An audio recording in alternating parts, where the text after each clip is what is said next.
Eric Cantona. Obviously I'm a big Man United fan, and my first football game that I can remember ever going to was at Nottingham Forest v Man United, and Eric Cantona scored that day, and he was just always my favourite player, if you like, back then, and been my idol really ever since. I've got a couple of his quotes tattooed on me, and I still enjoy listening to him now. He's always a good laugh to listen to. Sheffield United, I think I was 17, came on as a substitute against Reading away in the League Cup, I think it was. I think I got 35 minutes in that one. Obviously it was a great experience. I was only, as I say, young at the time, I think just turned 17. Came on, I think we lost the game 2-0. It was the season when Sheffield United got promoted actually to the Premier League. And Reading did as well. Reading won the league and we came second. They were a good side. They had Steve Sidwell and I think Dave Kitson at the time, who was doing well, Shane Long, people like that. They had a really good side, so it was a great experience. As I say, unfortunately we lost the game, but obviously anyone will tell you that they'll never forget their debut, and I'm no different really. I think it was 2 years later in another cup game away to MK Dons. We won that game 3-2. I think my goal got us 2-1 up. I think went 1-0 down and then we equalised, and then my goal put us 2-1 up. Brian Robson was the manager at the time, and no, it was obviously a great moment. It was just a ball out to the air, so I volleyed it back in. It went through a load of bodies and into the goal, so great feeling. Obviously Rangers, I was at for 3 years. Atmosphere-wise, I would always say Rangers, certainly. The atmosphere there, especially on a big game, is unbelievable.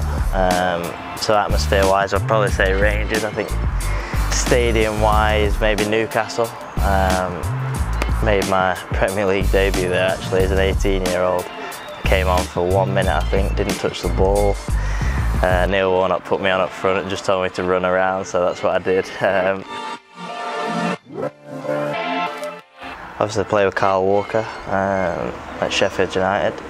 At the time he obviously wouldn't have said maybe he was the best player I played with, but if you look now, obviously he's one of, if not the best right back probably in world football at the moment. Carl was very good. Probably the best, I've always said, probably Gary Speed. Obviously unfortunately he's passed away now, but as a midfielder, to be able to train with him every day and see him play was unbelievable. I think he was 36, maybe even 37 when he came to Sheffield United, and he was probably still the fittest player at the club. So that was testament obviously to Speedo, but it was just his all-round game. He just knew where to be. He was always in the right place at the right time. Cristiano Ronaldo, probably in terms of possibly the best player in the world right now, him or Messi. I played against him. Obviously Wayne Rooney played on that day, but as a one-on-one up and against anyone, I've always said Paul Scholes. My first Premier League start, as I say, at 18, Sheffield United, was against Michael Carrick and Paul Scholes. It was a tough day, as you can imagine. We went 1-0 up in that game actually, and we did all right. And then Wayne Rooney scored 2 goals and we lost 2-1, which was a strange feeling for me. As I say, I'm a huge Man United fan. I idolise Man United, so it was a strange one to go 1-0 up against them. I think Man U were trying to win the title at the time, but no, obviously you want to win the game. It was an unbelievable experience. Paul Scholes was, well, obviously you've seen him play. He was unbelievable. Didn't give the ball away. He just, as I say, he was unbelievable. Too good, you couldn't get near him. So yeah, I'd definitely say Paul Scholes. Probably for Rangers, played a semi-final of the Cup against Celtic. We were in the Championship at the time, Scottish Championship. Of course, they were in the Premiership. They had a really good side.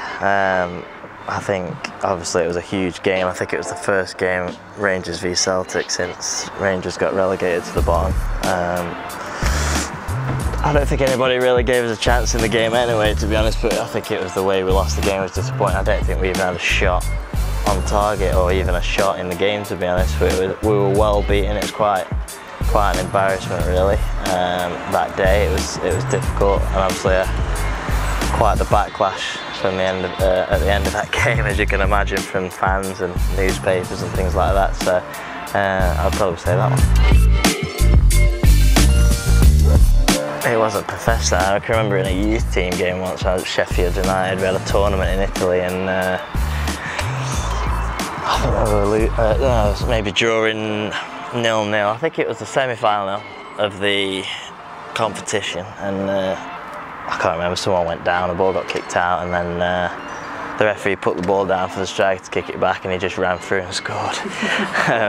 And obviously it counted. I think we lost 1-0 and we were out of the tournament, so that always sticks with me, actually. I think in terms of professionally, I don't think there's been too many that I can remember, so I'll probably go with that one. That was yeah, something I've never seen before.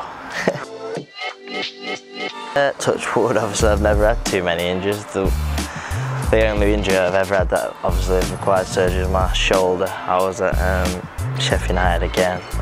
I think it was a reserve game against Wigan, or maybe the last game of the season, I think it was, and I was due actually to go away for a tournament with England at the end of the season. I can't remember what age group it was, maybe 19s, and I went for on goal and got pushed into the goalkeeper and fell into, I think, his knees or something, and obviously crushed my collarbone into a lot of pieces. I can't remember how many it was, but that was painful.